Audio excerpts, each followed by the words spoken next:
Hello and good morning to all of you. मैं आशा करती हूँ आप सब बिल्कुल ठीक होंगे और आप सभी का स्वागत है हमारे channel current affairs by Ravi पे।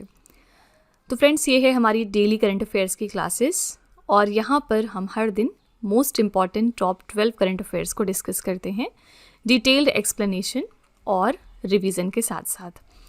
तो फ्रेंड्स, आज की क्लास में हम बात करेंगे 11 मार्च 2026 के 12 मोस्ट इम्पॉर्टेंट न्यूज़ के बारे में। इनमें से अगर आप किसी भी एग्ज़ाम की प्रिपरेशन कर रहे हैं तो ये हमारे करंट अफेयर्स के सेशंस आपको बहुत हेल्प करेंगे आपकी प्रिपरेशन में, क्योंकि यहाँ पर हम इन्हीं एग्ज़ाम्स को टारगेट करते हैं।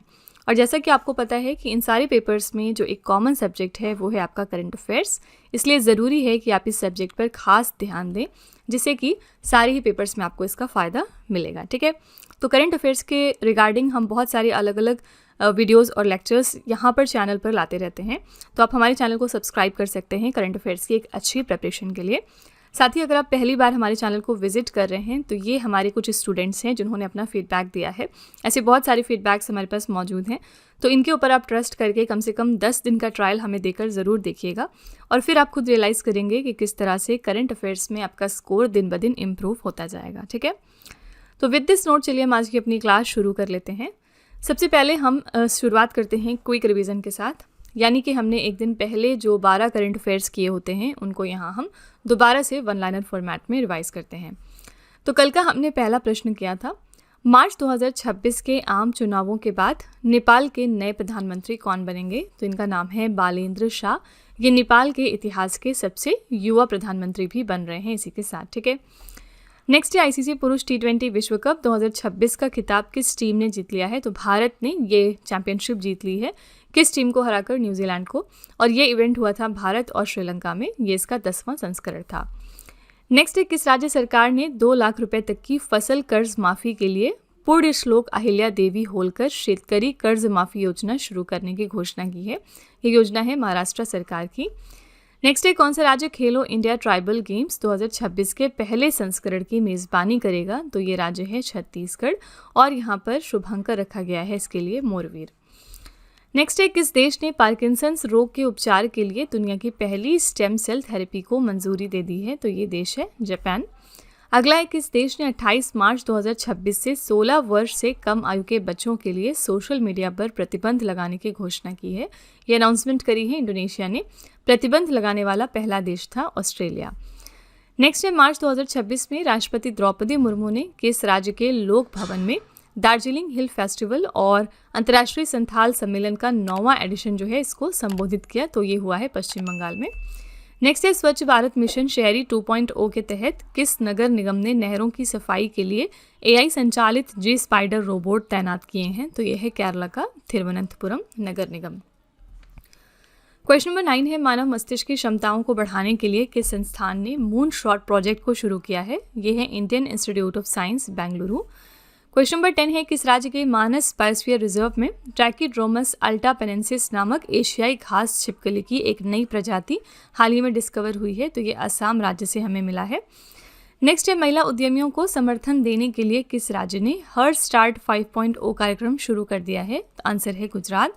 और आखिरी प्रश्न है किस भारतीय स्केटर ने 50 मीटर की दूरी को 7.46 सेकेंड में पूरा करके सबसे तेज लिम्बो स्केटिंग का विश्व रिकॉर्ड बनाया है? तो ये है सृष्टि धर्मेंद्र शर्मा। ठीक है, तो फ्रेंड्स ये हमारे कल के टॉप 12 करंट अफेयर्स थे। इनको अगर आप थोड़ा और डिटेल में समझना चाहते हैं तो आप हमारा कल का लेक्चर रेफर करिएगा, वहाँ पर हमने इन क्वेश्चंस के बारे में बहुत ही डिटेल में बात करी थी। चलिए बिना टाइम लेते हुए आज की अपनी क्लास हम शुरू कर लेते हैं और देखते हैं कि आज का पहला प्रश्न क्या है। तो फ्रेंड्स, वीडियो को यहाँ पर कंटिन्यू करने से पहले बस एक छोटी सी इन्फॉर्मेशन है आपके लिए। 2026 के लिए जो हमारी फरवरी मंथ की करंट अफेयर्स की ई बुक है वो हमने वेबसाइट पर लॉन्च कर दी है। और इसके अलावा अगर आपको पिछले 1 साल की करंट अफेयर्स का ई बुक चाहिए जिसमें जनवरी से लेके दिसंबर 2025 तक के सारे इंपॉर्टेंट करंट अफेयर्स हों, तो ये वाली ब्रह्मास्त्र PDF भी मिल जाएगी आपको हमारी वेबसाइट www.ravibooks.pdf.com पर। ये छोटा सा सैम्पल है हमारी फरवरी मंथ के करंट अफेयर्स की ई बुक का। यहाँ पर आप देख सकते हैं कि 500 से ज़्यादा प्रश्न हमने डिस्कस किए हैं और इसके अलावा हमारे हर क्वेश्चन की खासियत ये है कि यहाँ पर हम highlights, important point, static GK और पिक्चर्स का इस्तेमाल करते हैं ताकि आपको प्रॉपर अंडरस्टैंडिंग हो सके हर क्वेश्चन में। साथ ही ये हमारी ई बुक्स डाउनलोडेबल और प्रिंटेबल भी हैं, ठीक है। तो अगर आप इंटरेस्टेड हैं, अगर आप हमारी इन ई बुक्स को परचेज़ करना चाहते हैं तो ये वेबसाइट है, आप यहाँ पर जाकर इनको ज़रूर चेकआउट करिएगा। इसके अलावा ये है हमारा मोबाइल एप्लीकेशन जिसका नाम है Ravi study app. Play store पर जाकर आप इसको अपने फ़ोन में इंस्टॉल कर सकते हैं। इसमें आपको बहुत सारे अलग अलग फीचर्स मिलेंगे। साथ ही यहाँ पर करंट अफेयर्स की पेड वीडियो भी अवेलेबल है जहाँ पर जाकर आप हमारी एड फ्री वीडियो भी देख सकते हैं। तो इस कॉम्बो डीसीए में हम आपको बहुत सारी चीज़ें देते हैं, जैसे कि फर्स्ट ऑफ ऑल आप बिना ऐड के आप हमारी वीडियो देख सकते हैं। इसके अलावा हम आपको यहाँ पर 15 क्वेश्चंस का टेस्ट देते हैं। 15 क्वेश्चंस की आपको PDF भी मिल जाएगी एक्स्ट्रा की पॉइंट्स के साथ साथ, और इस कोर्स के लिए हम आपको लाइफ टाइम वैलिडिटी भी प्रोवाइड करते हैं। तो फ्रेंड्स, आप इस एप्लीकेशन को अपने फ़ोन में ज़रूर इंस्टॉल कर लीजिएगा, आपको ये आपकी प्रिपरेशन में बहुत हेल्प करने वाला है। तो चलिए फिर वीडियो को कंटिन्यू कर लेते हैं। पहला प्रश्न है, सिब्री द्वारा जारी रिपोर्ट के अनुसार 2021 और 25 के दौरान वैश्विक हथियार आयात में भारत किस स्थान पर रहा। सिब्री की कोई भी रिपोर्ट अगर रिलीज़ होती है तो वो आपके एग्जाम के लिए इंपॉर्टेंट है। यहाँ पर ग्लोबल आर्म्स इंपोर्ट की इन्होंने एक रिपोर्ट जारी करी है। इसमें इन्होंने बताया कि इंडिया की रैंक है इसमें सेकेंड यानी द्वितीय, ठीक है।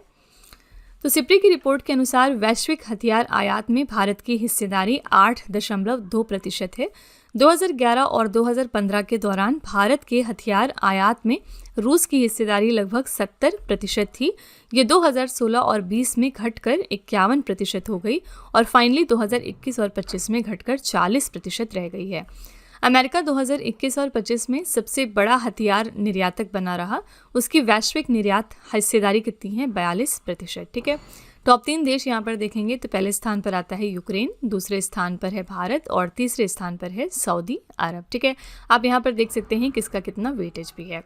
तो आपको यहाँ पर याद रखना है कि फर्स्ट पोजीशन पर कौन सा देश है? यूक्रेन, और साथ ही भारत की रैंक यहाँ पर क्या है? तो सेकेंड। किस मामले में? ग्लोबल आर्म्स इंपोर्ट यानी वैश्विक हथियार आयात के मामले में, ठीक है।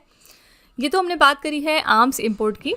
एक और रिपोर्ट हाल ही में रिलीज़ की गई है फेडरेशन ऑफ अमेरिकन साइंटिस्ट के द्वारा, FAS की एक रिपोर्ट रिलीज़ हुई है जिसमें इन्होंने बताया कि आजकल क्योंकि इतनी वॉर्स चल रही हैं तो न्यूक्लियर जो हमारा वॉरहेड है वो बहुत इंपॉर्टेंट हो गया है। तो इसी के रिगार्डिंग इन्होंने एक रिपोर्ट जारी करी जिसमें इन्होंने बताया कि सबसे ज़्यादा न्यूक्लियर स्टॉक पाइल किसके पास है? ये देश है रशिया, यानी न्यूक्लियर पावर सबसे ज़्यादा किसके पास है? रशिया के पास।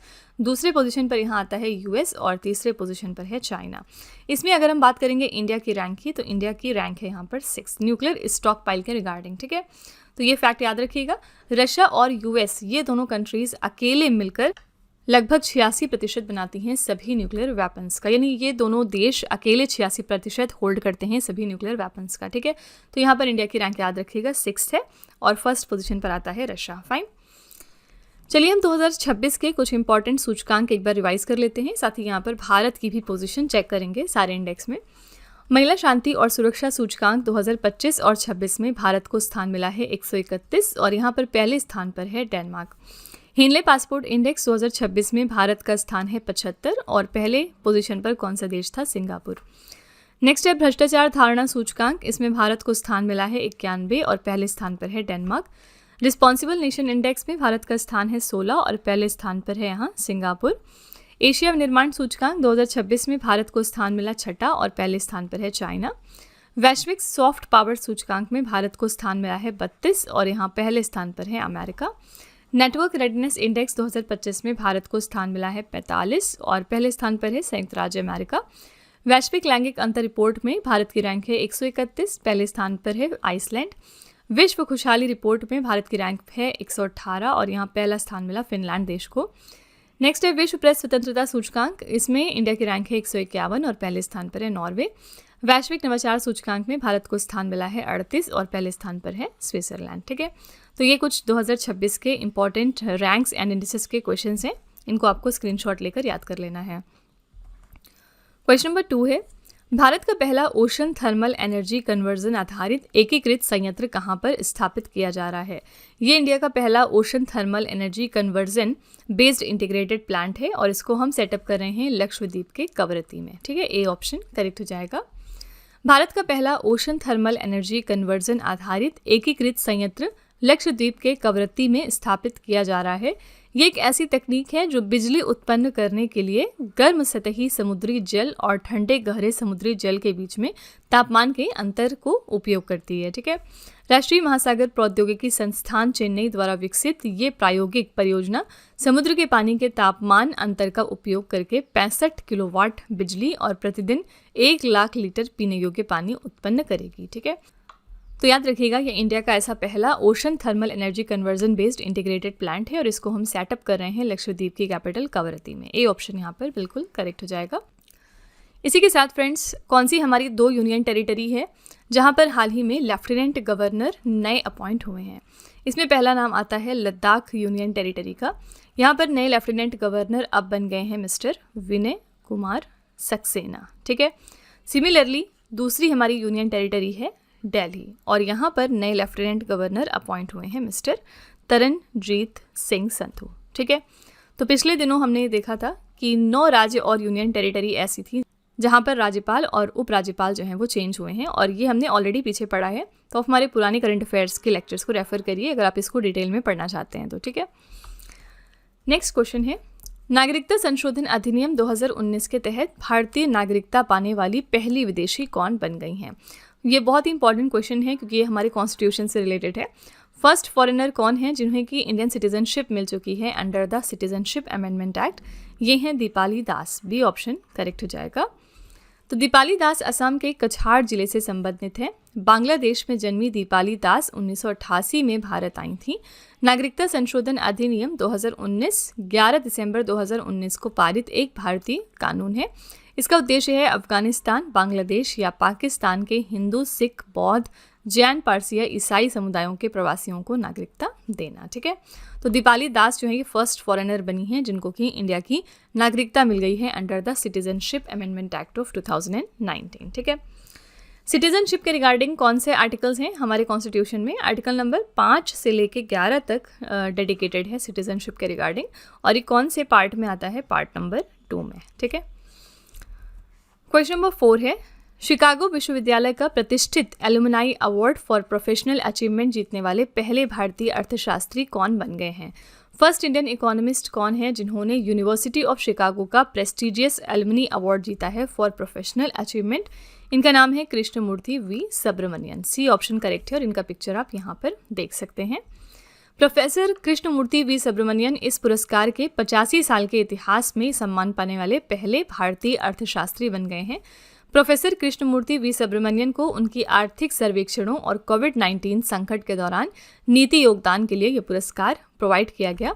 वो भारत सरकार के 17वें मुख्य आर्थिक सलाहकार रह चुके हैं और वर्तमान में अंतर्राष्ट्रीय मुद्रा कोष में भारत के कार्यकारी निदेशक हैं। ठीक है, तो ये जो है बन गए हैं फर्स्ट इंडियन इकोनॉमिस्ट जिनको कि ये prestigious alumni award for professional achievement दिया गया है यूनिवर्सिटी ऑफ शिकागो के द्वारा। ठीक है, पिछले दिनों मोंटाना यूनिवर्सिटी भी न्यूज़ में आई थी। मोंटाना यूनिवर्सिटी यानी यूनिवर्सिटी ऑफ मोंटाना, किस वजह से? क्योंकि यहाँ पर महात्मा गांधी जी की एक स्टैचू का अनावरण हुआ है। ठीक है, तो हो सकता है एग्जाम में पूछा जाए कि हाल ही में कौन सी यूनिवर्सिटी में महात्मा गांधी जी की एक स्टैचू अनवील हुई है, तो ये है मोंटाना यूनिवर्सिटी।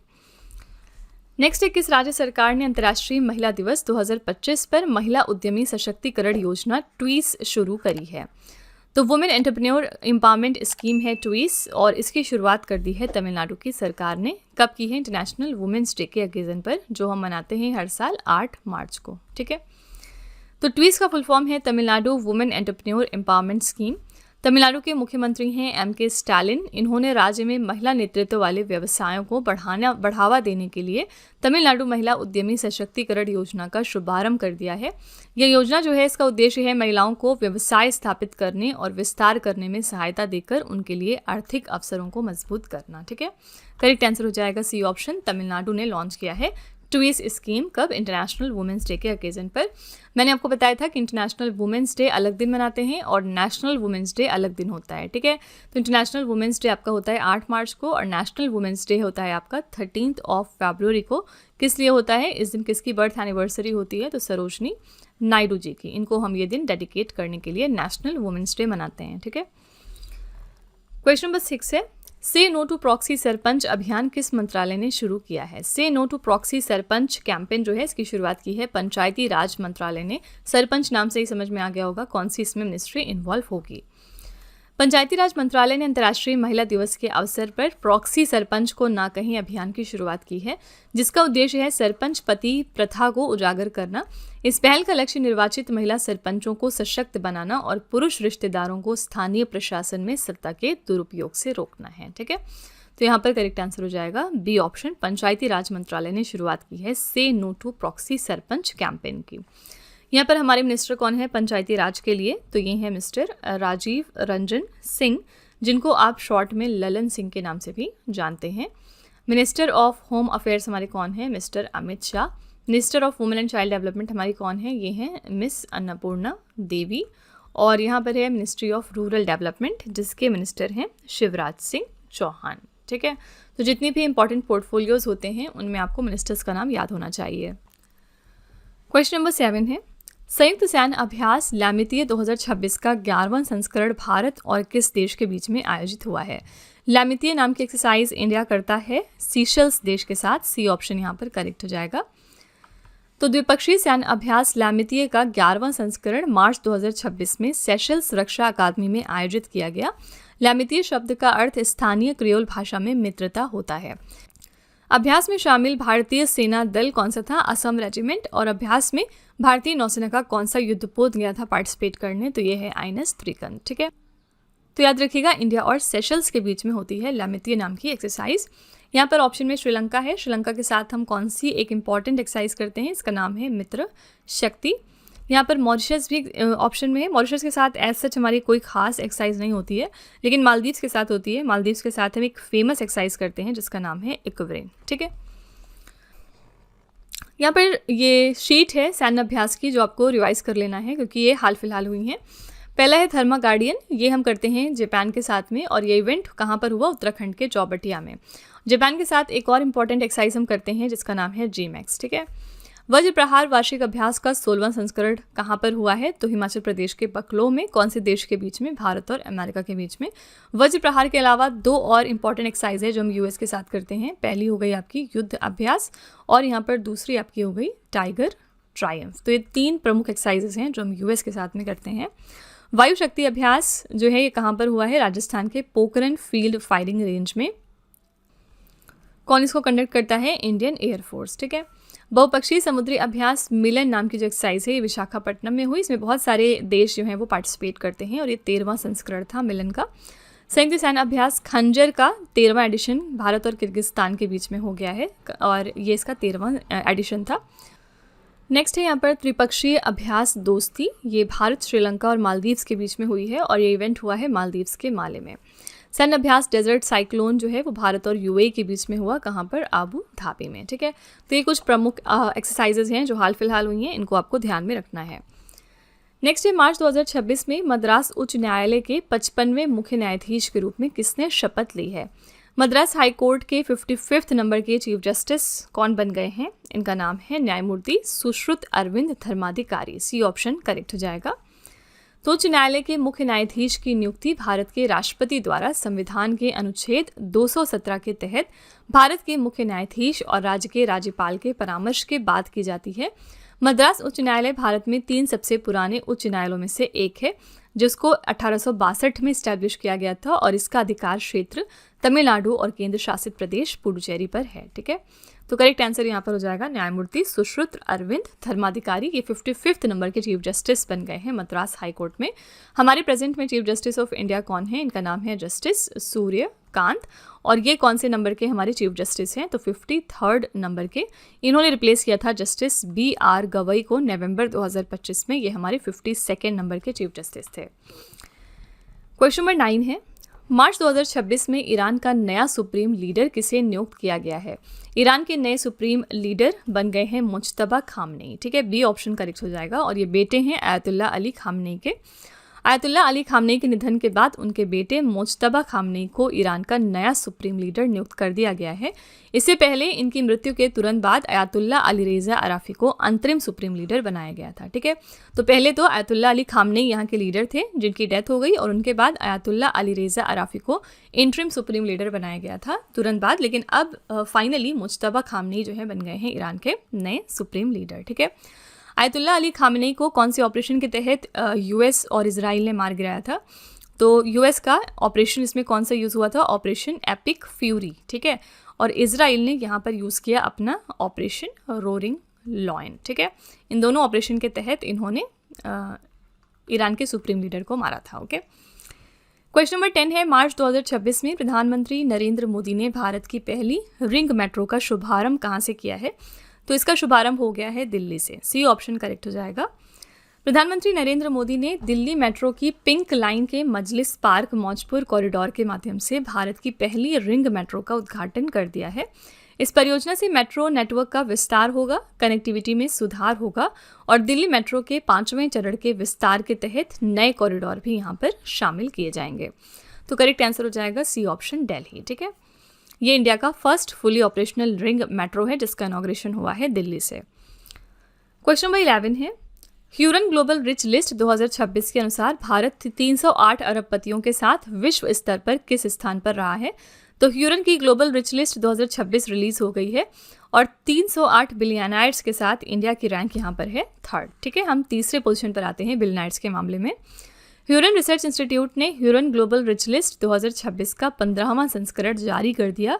इस रिपोर्ट के अनुसार भारत में अब 308 अरबपति हैं। मुकेश अंबानी 9.8 लाख करोड़ रुपए की कुल संपत्ति के साथ भारत और एशिया के सबसे अमीर व्यक्ति हैं।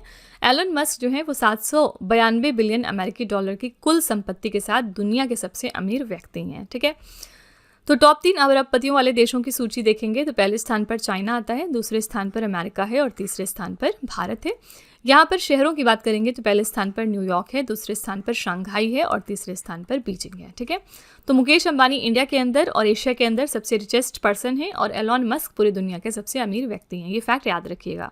आंसर यहाँ पर हो जाएगा सी ऑप्शन 3rd। ठीक है, क्वेश्चन नंबर 12 है, फॉर्मूला 1 सीजन 2026 की पहली रेस ऑस्ट्रेलियन ग्रैंड प्रिक्स 2026 का खिताब किसने जीत लिया है? ऑस्ट्रेलियन ग्रैंड प्रिक्स 2026 कंक्लूड हो गई है और इसके लिए विनर थे इस साल जॉर्ज रसेल। ठीक है, सी ऑप्शन करेक्ट हो जाएगा। मर्सिडीज के ड्राइवर हैं जॉर्ज रसेल। इन्होंने मेलबर्न में आयोजित ऑस्ट्रेलियन ग्रैंड प्रिक्स 2026 जीतकर नए फॉर्मूला 1 सीजन की शुरुआत कर दी है। ये 2026 के सीजन की पहली रेस थी। ठीक है, किसने जीता है? तो जॉर्ज रसेल ने। यहाँ पर हमने बात करी है ऑस्ट्रेलियन ग्रैंड प्रिक्स की, तो ऑस्ट्रेलियन ओपन जो जनवरी में हुआ था इसके बारे में भी विनर के नाम एक बार रिवाइज कर लेते हैं।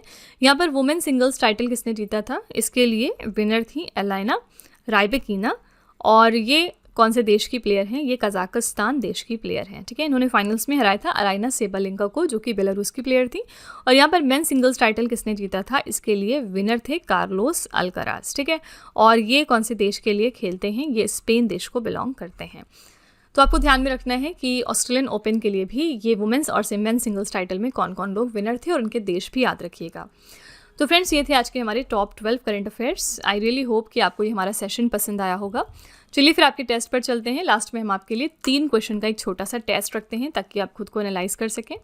आज का पहला प्रश्न है, नागरिकता संशोधन अधिनियम 2019 के तहत भारतीय नागरिकता पाने वाली पहली विदेशी कौन बन गई? और देश बताइएगा कौन से देश को ये बिलोंग करती हैं। दूसरा क्वेश्चन है, संयुक्त सैन्य अभ्यास लामितीय 2026 का 11वां संस्करण भारत और किस देश के बीच में आयोजित हुआ है? और तीसरा प्रश्न है, मार्च 2026 में ईरान का नया सुप्रीम लीडर किसे नियुक्त किया गया है? तो फ्रेंड्स, ये 3 क्वेश्चंस आपके लिए हैं एज अ होमवर्क। इनका जवाब आपको कमेंट में जाके लिखना है। और इसी के साथ हमारी क्लास यहाँ पर एंड होती है। मैं पूरी उम्मीद करती हूँ कि आपको ये हमारी क्लास पसंद आई होगी। आप अपना फीडबैक कमेंट में ज़रूर लिखिएगा इस क्लास के रिगार्डिंग। साथ ही अगर आपको लगता है कि इसमें कुछ इंप्रूवमेंट होना चाहिए तो आप अपना व्यू भी कमेंट में डाल सकते हैं। तो फ्रेंड्स, इसी तरह के बेस्ट क्वालिटी कंटेंट और अच्छी प्रिपरेशन के लिए आप हमारे चैनल के साथ जुड़े रहिए। मिलते हैं अगली क्लास में एक और इम्पॉर्टेंट टॉपिक के साथ। Till then stay tuned. Thank you so much for watching. Also don't forget to like, share and subscribe our channel. तो फ्रेंड्स, वीडियो को एंड करने से पहले बस यहाँ पर एक छोटी सी इन्फॉर्मेशन है आपके लिए। 2026 के लिए जो हमारी फरवरी मंथ की करंट अफेयर्स की ई बुक है वो हमने वेबसाइट पर लॉन्च कर दी है। और इसके अलावा अगर आपको पिछले 1 साल की करंट अफेयर्स का ई बुक चाहिए जिसमें जनवरी से लेके दिसंबर 2025 तक के सारे इंपॉर्टेंट करंट अफेयर्स हों, तो ये वाली ब्रह्मास्त्र PDF भी आपको मिल जाएगी हमारी वेबसाइट www.ravibooks.pdf.com पर। ये छोटा सा सैम्पल है हमारी फरवरी मंथ के करंट अफेयर्स की ई बुक का। आप देख सकते हैं कि 550 से ज़्यादा प्रश्न हमने यहाँ पर डिस्कस किए हैं विथ डिटेल्ड एक्सप्लेनेशन। हमारे हर क्वेश्चन की खासियत ये होती है कि यहाँ पर हम highlights, important point, static GK और पिक्चर्स का इस्तेमाल करते हैं ताकि आपको प्रॉपर अंडरस्टैंडिंग हो सके हर क्वेश्चन में और कोई भी प्रॉब्लम ना आए इसको समझने में, ठीक है। साथ ही जो हमारी ये ई बुक्स हैं ये डाउनलोडेबल और प्रिंटेबल भी हैं। तो अगर आप इंटरेस्टेड हैं, अगर आप हमारी इन ई बुक्स को परचेज़ करना चाहते हैं तो ये वेबसाइट है, आप यहाँ पर जाकर इनको ज़रूर चेकआउट करिएगा। इसके अलावा ये है हमारा मोबाइल एप्लीकेशन जिसका नाम है Ravi study app. Play store पर जाकर आप इस एप्लीकेशन को अपने फ़ोन में इंस्टॉल कर सकते हैं। इसमें आपको बहुत सारे फीचर्स मिलेंगे। साथ ही यहाँ पर करंट अफेयर्स का हमारा पेड वीडियो भी अवेलेबल है जहाँ पर जाकर आप हमारी एड फ्री वीडियो देख सकते हैं। इस कॉम्बो DCA में हम आपको बहुत सारी चीज़ें प्रोवाइड करते हैं। फर्स्ट ऑफ ऑल, बिना किसी ऐड के आप हमारी करंट अफेयर्स की वीडियो यहाँ से देख सकते हैं और हम आपको 15 क्वेश्चंस का यहाँ पर टेस्ट देते हैं। 15 क्वेश्चंस की आपको PDF दी जाएगी एक्स्ट्रा की पॉइंट्स और डिटेल्ड एक्सप्लेनेशन के साथ। साथ ही इस कोर्स के लिए हम आपको लाइफ टाइम वैलिडिटी भी प्रोवाइड करते हैं। तो फ्रेंड्स, आप इस एप्लीकेशन को अपने फ़ोन में ज़रूर इंस्टॉल करिएगा। ये करंट अफेयर्स प्रिपेयर करने में आपको बहुत हेल्प करने वाला है, ठीक है।